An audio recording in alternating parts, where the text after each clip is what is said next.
À l'ère numérique, le culturisme a pris une ampleur que l'on n'avait jamais vue auparavant. Les athlètes gagnent de plus en plus de reconnaissance, ce qui se reflète aussi financièrement. Contrats avec des marques, sponsors, salles de sport. Mais tout a commencé à une époque bien moins glamour, sans Phil Heath, Ronnie Coleman ou le grand Arnold, mais à un moment où venait d'être inventé un objet révolutionnaire, le kinétographe, l'ancêtre de la caméra. Il est difficile de trouver de bons enregistrements des débuts de la musculation et du culturisme, mais grâce à Thomas Edison, oui, celui qui a inventé l'ampoule, un homme a été filmé avec le kinétographe. Son nom, Eugen Sandow. Il ne ressemblait à personne de son époque, avec un corps qui se distinguait par ses muscles. Bien sûr, la musculature de Sandow n'est pas comparable à celle des culturistes d'aujourd'hui, mais pour son temps, il impressionnait. Et même aujourd'hui, qui ne rêverait pas d'avoir un physique pareil?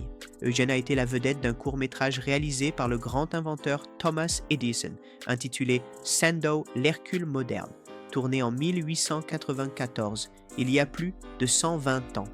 On y voit un homme dont le physique rappelait les statues de la Grèce antique, posant pour exhiber ses muscles. Il est considéré comme le premier homme à avoir sculpté son corps dans le but de le montrer et de le perfectionner.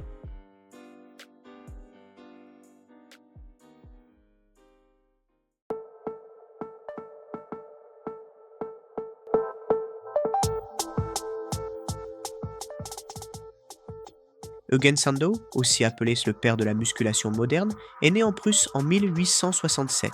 Très jeune, il s'est passionné pour la musculation. Il a ensuite déménagé en Angleterre, où il a commencé à montrer sa force dans des spectacles de cirque et des expositions. Il était célèbre pour ses prouesses physiques, comme soulever 2 hommes sur son dos ou briser des chaînes avec ses mains. En 1894, Sandow rencontre le célèbre écrivain britannique George Bernard Shaw, qui devient admiratif de ses capacités et le présente à d'autres personnalités, dont le roi Édouard VII. Sa notoriété ne cesse alors de croître. Sandow a commencé à enseigner la musculation et à développer sa propre méthode d'entraînement, privilégiant des exercices contrôlés et précis plutôt que de soulever simplement le plus lourd possible. Il pensait également que la musculation devait être accessible à tous, hommes, femmes, peu importe l'âge. Il a écrit plusieurs livres sur la musculation et la santé. En 1901, Sandow lance le magazine Sandow's Magazine et, en 1903, il organise le tout premier concours de culturisme à la Royal Albert Hall de Londres. Cet événement est un grand succès et contribue à populariser le culturisme.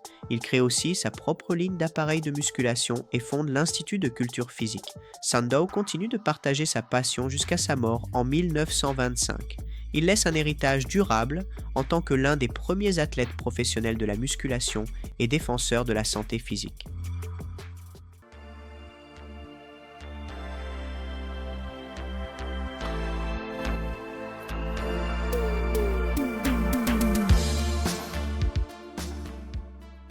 Grâce à Eugen Sandow, l'art du culturisme a fait ses premiers pas et n'a plus jamais cessé d'évoluer.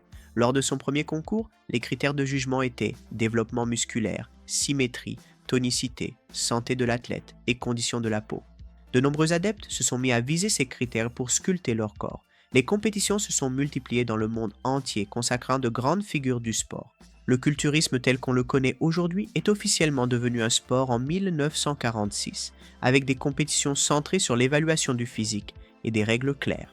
Le premier vrai championnat fut le Mr. Universe en 1948, validé par la NABA, première fédération dédiée au culturisme. Cependant, le titre Monsieur Universe n'a été remis qu'en 1950 à Steve Reeves. Le Mr. Olympia fut le second événement majeur, créé en 1965 par la fédération IFBB de Joe Wilder. Le premier champion du Mr. Olympia fut Larry Scott, l'une des légendes des années 60. En peu de temps, le Olympia est devenu le plus grand événement de culturisme au monde, et le trophée Sandow, du même nom que le tout premier concours, est aujourd'hui l'objet le plus convoité par les culturistes.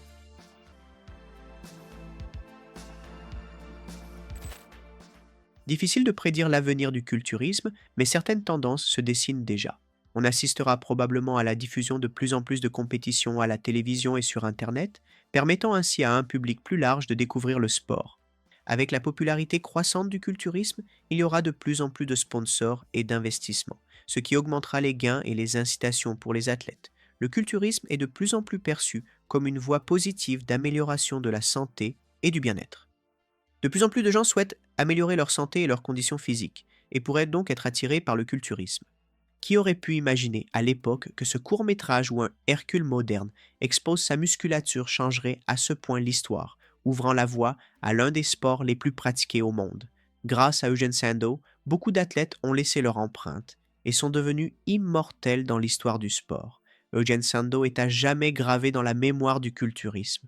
Alors, si cette histoire vous a plu et que vous souhaitez découvrir encore plus de destins fascinants du culturisme, abonnez-vous à la chaîne. Votre soutien est essentiel pour faire vivre ce projet et permettre la création de nouveaux documentaires passionnants sur l'histoire du culturisme. Je m'appelle César et je compte sur vous. Cliquez sur s'abonner et activez la cloche pour ne rien manquer des prochains épisodes.